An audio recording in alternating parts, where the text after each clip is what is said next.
claramente esto responde mucho a las características de cada una de las personas y de alguna manera el tejido social, las relaciones de sostén que esa persona pueda tener. Yo creo que primero de todo nadie estaba preparado de alguna manera para poder, digamos, afrontar un régimen de confinamiento como el que estamos teniendo, que ya lleva 2 semanas.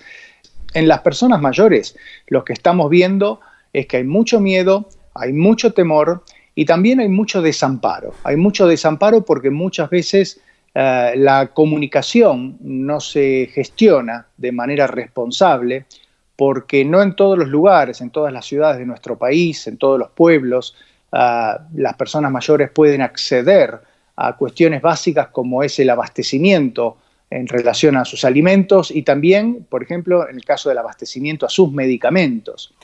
Hay una tentación al menos algún sector de la sociedad, a lo mejor esto tiene que ver con las redes sociales, de juzgar a aquel abuelo que decide ponerse en riesgo, ir al supermercado, ir a la farmacia, porque en muchos casos vive solo, porque no ha encontrado esa respuesta que usted mismo señalaba, que a lo mejor no llega ni del Estado ni de un vecino, la familia está ausente. Y el anciano o la anciana, la persona de la tercera edad, sufre, además de todos los condicionantes propios de la soledad, el tener que ser señalado. Hay también una mirada que debemos cambiar en medio de la cuarentena, ¿no? Los mayores son testarudos, no quieren, Ujú. quieren ir ellos mismos a los bancos, quieren ir ellos mismos. Yo creo que las personas mayores no son más testarudas que cualquiera de nosotros y cualquier otra persona de la sociedad.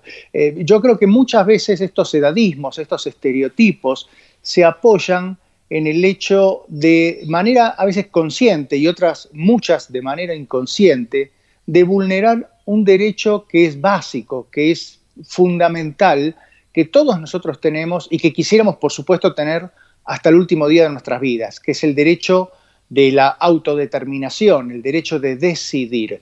Yo creo que a las personas mayores, si se les habla, si se les explica, si se les brinda recursos y por sobre todas las cosas, porque seguramente mucho de esto que comenta tiene que ver con el cobro de la jubilación, por ejemplo, en el banco. Y esto tiene que ver con confianza, con tranquilidad. Entonces, si esto se le puede brindar a la persona mayor no deja de ser más o menos testaruda que cualquiera de nosotros. Pareciera como que los adultos mayores deben quedarse en la casa y que eso implica que tienen las condiciones adecuadas para tenerlas y que ese es el objetivo primario y último.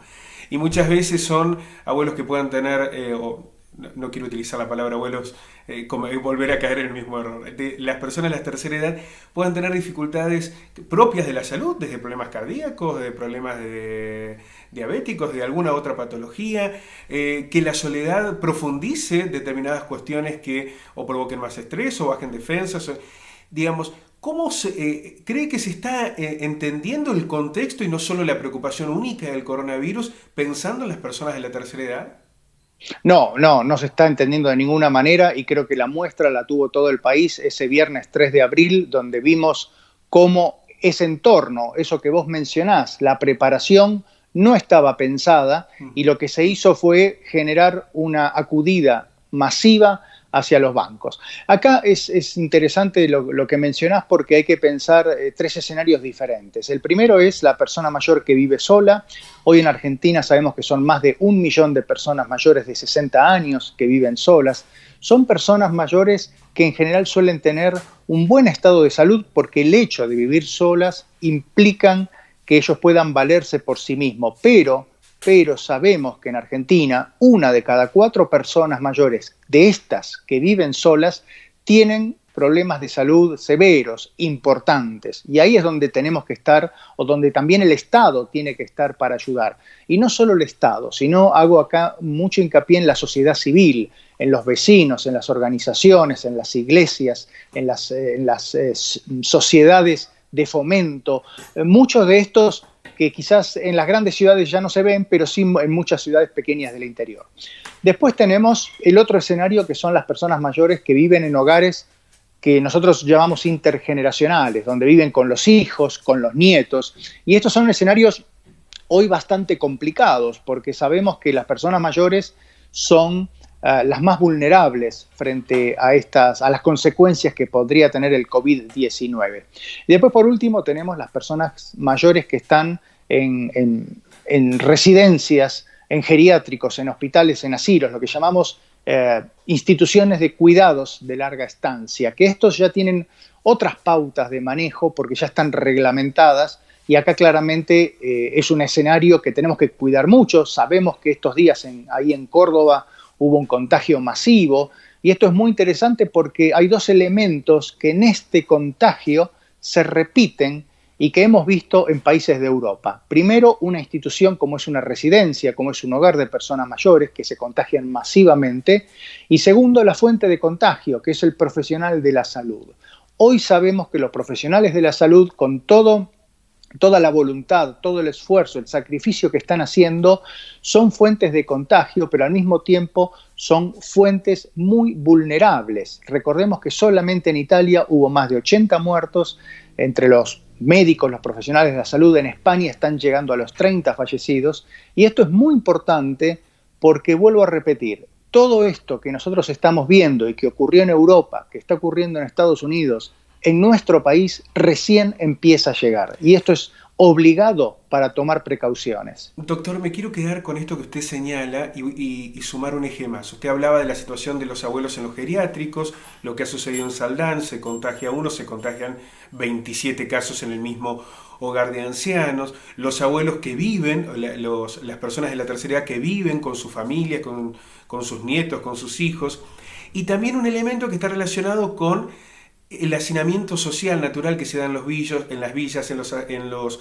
barrios más humildes. Aquí mismo, por ejemplo, en Río Cuarto hay 15 asentamientos, personas de la tercera edad que viven solas, pero que viven en espacios tan reducidos, tan unidos, tan expuestos, que terminan en una relación inevitable con los otros. ¿Cómo se actúa ante estas situaciones? Porque es un drama social que no se puede resolver en medio de la pandemia, ¿no?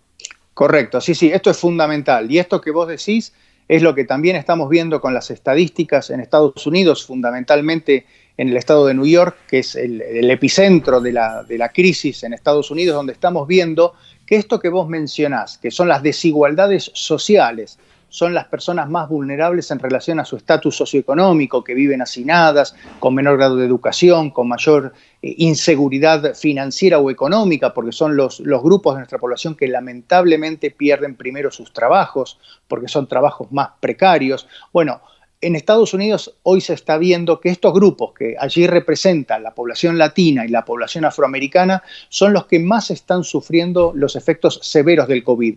Y esto tenemos que pensar que perfectamente podría ocurrir en nuestro país.